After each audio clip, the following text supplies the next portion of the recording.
Dear students, let us discuss large intestine, the part of human digestive system. इससे पहले हमने human digestive system में mouth, oesophagus, stomach and small intestine discuss किया है. तो अभी हम डिस्कस करेंगे लार्ज इंटेस्टाइन, जो येलो कलर में है. This is the large intestine. This one is the large intestine. ठीक है. लार्ज इंटेस्टाइन स्मॉल इंटेस्टाइन के एंड से स्टार्ट होती है. स्मॉल इंटेस्टाइन का एंड है इलियम और लार्ज इंटेस्टाइन का फर्स्ट पार्ट है सीकम. तो यहाँ पे एक स्फिंक्टर होता है, that is the ileocaecal sphincter. Ileocaecal sphincter क्या करता है, स्मॉल इंटेस्टाइन से मटेरियल को लार्ज इंटेस्टाइन में एंटर करने को गार्ड करता है. तो लार्ज इंटेस्टाइन स्टार्ट होती है सीकम से और ये एंड होती है एनल कैनाल पे, या हम उसको एनएस भी बोल सकते हैं. ठीक है. ये इस तरह से है, पहले असेंडिंग लूप है, फिर ट्रांसफर है, फिर डिसेंडिंग है, देन सिग्मोइड है, then rectum, then anal canal. ये है लार्ज इंटेस्टाइन. ठीक है. इसकी जो लेंथ होती है वो स्मॉल इंटेस्टाइन से कम होती है, बट जो डायमीटर है वो स्मॉल इंटेस्टाइन से ज्यादा होता है, इसलिए इसको लार्ज इंटेस्टाइन बोलते हैं. स्मॉल इंटेस्टाइन की लेंथ लार्ज इंटेस्टाइन से ज्यादा होती है, बट जो डायमीटर है वो कम होता है, इसलिए इसको स्मॉल इंटेस्टाइन बोलते हैं. ठीक है. लार्ज इंटेस्टाइन किसको सराउंड करती है, स्मॉल इंटेस्टाइन को. ये स्मॉल इंटेस्टाइन के सराउंडिंग में प्रेजेंट होती है लार्ज इंटेस्टाइन. तो लार्ज इंटेस्टाइन को हम नॉर्मली कोलॉन भी बोल देते हैं, या कोलॉन, और इसमें क्या आता है, कोलॉन के साथ साथ रेक्टम और एनल कैनाल. तो इन सबको मिला के कोलॉन, रेक्टम और एनल कैनाल को मिला के बोलते हैं large intestine. It is about 1.5 meter long, beginning at the cecum, terminating at the rectum and anal canal. तो ये 1.5 मीटर लॉन्ग होती है और ये सीकम से स्टार्ट होती है और रेक्टम से होते हुए एनल कैनाल, या सिंपली हम इसको एनएस भी बोलते हैं, एनएस पे इसका एंड होता है. It's lumen is about 6.5 centimetre इसका डायमीटर होता है, larger than that of the small intestine. तो ल्यूमन, या हम जो डायमीटर की बात कर रहे हो कितना होता है, 6.5 सेंटीमीटर होता है और ये स्मॉल इंटेस्टाइन से लार्जर होता है, इसलिए इसको लार्ज इंटेस्टाइन बोलते हैं. It forms an arc round the coiled up small intestine. तो क्या करती है, स्मॉल इंटेस्टाइन के सराउंड कोयल की तरह प्रेजेंट होती है इस तरह से, और इसके सेंटर में क्या प्रेजेंट होती है, स्मॉल इंटेस्टाइन. लार्ज इंटेस्टाइन के 7 पार्ट्स होते हैं. First one is the caecum, then ascending colon, then transverse colon, descending colon, sigmoid colon, rectum और anal canal. ठीक है. This is the cecum. This point is the cecum. Caecum के साथ vermiform appendix attach होती है और caecum का जो एरिया होता है वो कंपैरेटिवली अदर एरिया से ज्यादा होता है, थोड़ा सा ऐसे फूला हुआ सा एरिया होता है सीकम का. उसके बाद है असेंडिंग कॉलॉन, देन ये इधर टर्न करके क्या बनाती है, ट्रांसवर्स सेक्शन, देन ये नीचे की तरफ आती है टर्न होकर, इसको बोलते हैं डिसेंडिंग कॉलॉन. देन ये एस शेप्ड यहाँ पे कर्व लेती है जिसको बोलते हैं सिग्मोइड कॉलॉन. उसके बाद रेक्टम है और रेक्टम के बाद बिल्कुल लास्ट वाला पोर्शन होता है एनल कैनाल. ठीक है. यहाँ पे है hepatic flexure of the colon. तो यहाँ पे जो असेंडिंग कॉलॉन है ये यहाँ पे लिवर प्रेजेंट होता है, लिवर के लिए वर्ड यूज होता है हेपेटिक. तो लिवर की वजह से ये इधर टर्न हो जाता है और इस टर्न की वजह, इस लिवर की वजह से जो टर्न हुआ है इसको बोलते हैं हेपेटिक फ्लेक्चर ऑफ कॉलॉन.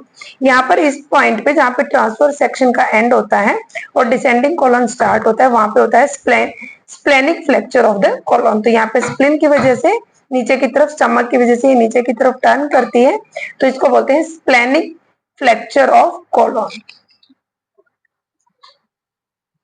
तो ये 7 पार्ट हैं. कौन कौन से, caecum, ascending colon, transverse colon, descending colon, sigmoid colon, rectum and the anal canal.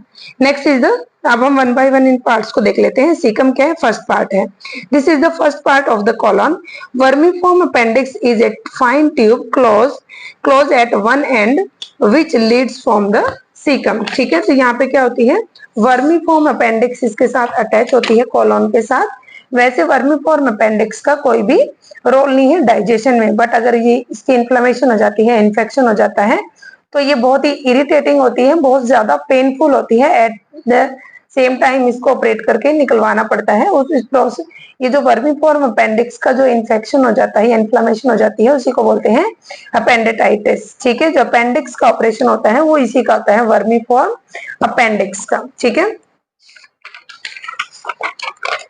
It is usually about 8.8 to 9 centimetre long होता है caecum and has the some structure same structure as the wall of the colon but contain more lymphoid tissue. जो colon होता है, colon में क्या होता है, वो जो अदर जो हमारी होल जीआईटी की स्ट्रक्चर है वैसी इसकी स्ट्रक्चर होती है, लेकिन कोलन में लिम्फोइड टिश्यूज ज्यादा होते हैं, ठीक है, क्योंकि कोलन में माइक्रो ऑर्गेनिजम्स ज्यादा, जो इन्फेक्शन के चांसेस होते हैं वो ज्यादा होते हैं यहाँ पर, इसलिए यहाँ पर लिम्फोइड टिश्यू ज्यादा पाए जाते हैं। नेक्स्ट है sending colon. This passes the upward form of the cecum to the level of the liver। तो ये क्या करती है, सीकम से अपवर्ड साइड में मूव होती है, कहां तक, लिवर तक मूव करती है, इसको बोलते हैं हम असेंडिंग कोलन। उसके बाद है transverse section. This is a loop of colon that extend across the abdominal cavity in front of the duodenum and the stomach to the area of the spleen. तो इसके पीछे कौन कौन से ऑर्गन्स प्रेजेंट होते हैं, स्टमक प्रेजेंट होता है, ड्यूडिनम प्रेजेंट होता है और स्प्लीन प्रेजेंट होता है ट्रांसवर्स सेक्शन के पीछे। नेक्स्ट है descending colon. This passes down to the left side of the abdominal cavity then curve toward the midline. तो ये क्या है, यहाँ से स्प्लेनिक फ्लेक्चर से डाउन साइड में मूव करता है, ये इसको बोलते हैं descending colon. Next is the sigmoid colon. This part describes the S-shaped curve in the pelvic that continue downward to become the rectum। तो यहाँ पे S-shaped स्ट्रक्चर होती है, S-shaped होती है इसकी, इस वजह से इसको क्या बोलते हैं, सिग्मोइड कोलन, और ये कंटिन्यू मूव करके क्या बनाता है, rectum. Next is the rectum. This is the slightly dilated section, थोड़ा सा कंपैरेटिवली डायलेटेड होता है, इसका एरिया थोड़ा ज्यादा होता है। Of the colon about 13 centimetre long होता है ये। It leads from the sigmoid colon and terminate to the anal canal. तो ये सिग्मोइड कोलन से स्टार्ट करके कहां तक होता है, एनल कैनाल तक।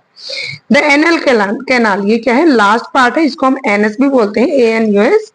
ए short passage about 3.8 centimetre long होता है ये in the adult and leads from the rectum to the exterior. ये रेक्टम से स्टार्ट करके बाहर तक एक्सटीरियर पार्ट तक होता है ये, और ये क्या है, लास्ट पार्ट है वेस्ट एक्सक्रीशन के लिए। Two sphincter muscles control the anus, internal sphincter and external sphincter.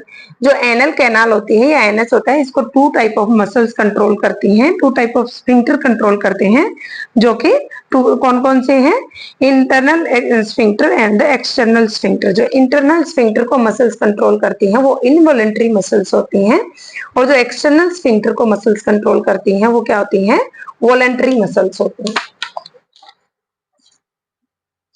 Next is the function of the large intestine, rectum and the anal canal. इसका क्या फंक्शन है, absorption, water, mineral salts, vitamins, some drugs are absorbed into the blood capillaries from the large intestine।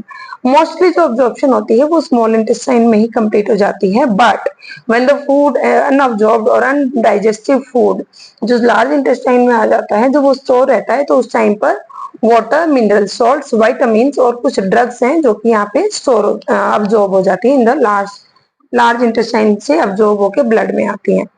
Microbial activity, जो large intestine में उसमें बहुत सारे microbial colonies होती हैं जो वैसे तो हार्मलेस होती हैं और हमारे लिए यूजफुल भी होती हैं, अगर वो ओनली लार्ज इंटेस्टाइन में प्रेजेंट हो। अगर वो लार्ज इंटेस्टाइन से निकलकर बॉडी के अदर ऑर्गन्स में मूव कर जाती हैं तो वहां पे वो हार्मफुल होती हैं और इन्फेक्शन कॉज करती हैं। In large intestine, the large intestine is heavily colonised by the certain type of the bacteria. बहुत डिफरेंट टाइप ऑफ बैक्टीरिया की यहाँ पे कॉलोनी होती है, देखो, इसीलिए कॉलोन में लिम्फोइड टिश्यूज ज्यादा होते हैं as compare to the other parts, ठीक है। तो यहाँ पे कॉलोनी बनी होती है बैक्टीरिया की, विच सिंथेसाइज विटामिन के को सिंथेसाइज करते हैं और फोलिक एसिड को सिंथेसाइज करते हैं। ये नॉर्मली हमारे लिए हार्मलेस होते हैं और हमारे लिए यूजफुल है कि वो विटामिन के और फोलिक एसिड सिंथेसाइज करते हैं, अगर वो सिर्फ लार्ज इंटेस्टाइन में ही प्रेजेंट है तो। फॉर एग्जाम्पल, कौन कौन से बैक्टीरिया प्रेजेंट होते हैं, जैसे कि इशर्शिया कोलाई है, Enterobacter, aerogenes, Streptococcus faecalis and Clostridium perfringens, ये सब प्रेजेंट होते हैं लार्ज इंटेस्टाइन में। These microbes are commensals and normally harmless in the human. तो इनको हम कमेंसल्स बोलते हैं ये, और ये क्या होते हैं, नॉर्मली हार्मलेस होते हैं अगर लार्ज इंटेस्टाइन में ही रहे तो, ठीक है। और यहाँ पर जो लार्ज इंटेस्टाइन होती है इसमें लिम्फोइड टिश्यू भी कंपैरेटिवली जो हमारी लार्ज जो कंप्लीट जीआईटी है उसके कंपैरिजन में यहाँ पर लिम्फोइड सेल्स ज्यादा होते हैं, लिम्फ नोड्स ज्यादा होती हैं और लिम्फेटिक टिश्यू भी यहाँ पर ज्यादा होते हैं। दूसरा जो म्यूकस सिक्रीशन होती है, जो म्यूकस सिक्रीशन गोबलेट सेल्स होते हैं वो भी लार्ज इंटेस्टाइन में ज्यादा होते हैं as compare to the whole GIT. GIT के अदर पार्ट्स में इतने म्यूकस सिक्रीटरी सेल्स नहीं होते हैं और लिम्फोइड टिश्यू इतने ज्यादा नहीं होते जितने लार्ज इंटेस्टाइन में होते हैं। Next is the mass movement, ये भी लार्ज इंटेस्टाइन में होती है। मास मूवमेंट का मतलब है जैसे कि एक वेव लाइक रिफ्लेक्स एक्शन होता है जिसमें कि एक बहुत जैसे मास काइंड में मूवमेंट होती है, जैसे कि एक तो पेरिस्टाल्सिस मूवमेंट होती है स्मॉल इंटेस्टाइन लार्ज इंटेस्टाइन में और कंप्लीट जीआईटी में जो कि मटेरियल को मूव करती है। ठीक है, एक कुछ टाइम के बाद, कुछ पर्टिकुलर इंटरवल के बाद, मान लो जैसे हाफ एन आवर 1 आवर के बाद, इंटरवल के बाद एक रिफ्लेक्स एक्शन स्टार्ट होता है जिससे कि जो लार्ज इंटेस्टाइन है उसमें मास की मूवमेंट होती है। At about twice an hour, 1 घंटे में 2 बार, या does a wave of strong peristalsis sweep along the transverse colon forcing its content into the descending and sigmoid colon. तो इसमें क्या होता है कि कुछ टाइम के इंटरवल के बाद पेरिस्टाल्सिस मूवमेंट की तरह ही एक स्ट्रॉन्ग वेव लाइक मूवमेंट होती है जो क्या करती है मास को, जो कंटेंट है, जो लार्ज इंटेस्टाइन में कंटेंट है, सेमी सॉलिड कंटेंट है, उसको मूव करती है। कहां से? डिसेंडिंग से सिग्मोइड कोलन की तरफ। ठीक है, this is known as the mass movement और इस मूवमेंट को हम क्या बोलते हैं? मास मूवमेंट कहते हैं। And it is often participated by the entry of the food into the stomach. और ये कब से स्टार्ट होती है? जब फूड स्टमक में एंटर करता है तब से। This combination of the stimulation and response is called as the gastrocolic reflex. इस कॉम्बिनेशन ऑफ रिफ्लेक्स को या रिस्पॉन्स को हम क्या बोलते हैं? गैस्ट्रोकोलिक रिफ्लेक्स बोलते हैं। नेक्स्ट क्या पार्ट है? डिफिकेशन। ठीक है, डिफिकेशन क्या है? The process of excretion of the semi solid material from the large intestine to the external environment, उस प्रोसेस को बोलते हैं defecation. Defecation occur by the reflex और इनवॉलेंट्री एक्शन। डिफिकेशन क्या होता है? इनवॉलेंट्री एक्शन के थ्रू अकर होता है डिफिकेशन। ठीक है, अभी हमने देखा था ना कि लार्ज इंटेस्टाइन को 2 टाइप ऑफ मसल्स कंट्रोल करती हैं, 2 टाइप ऑफ स्फिंक्टर कंट्रोल करते हैं। जो लार्ज इंटेस्टाइन होती है that is the internal sphincter और द एक्सटर्नल स्फिंक्टर। तो जो इंटरनल स्फिंक्टर है वो क्या होता है? वॉलेंट्री होता है। जो एक्सटर्नल स्फिंक्टर है वो क्या होता है? इनवॉलेंट्री होता है। ठीक है, तो जो डेफिकेशन प्रोसेस है, डिफिकेशन प्रोसेस, उसमें स्फिंक्टर का भी मेजर रोल है। ठीक है, तो जब स्फिंक्टर ओपन होता है, इनवॉलेंट्री स्फिंक्टर ओपन होता है, उसके बाद वॉलेंट्री स्फिंक्टर ओपन होता है, तो डिफिकेशन प्रोसेस अकर होती है। ठीक है, तो होपफुली आपको टॉपिक समझ में आ गया होगा। अगर कोई डाउट है तो आप कमेंट बॉक्स में कमेंट कर दें। डिस्क्रिप्शन बॉक्स में लिंक दिया हुआ है, आप वहां से लिंक से नोट्स को डाउनलोड कर सकते हैं। Thank you.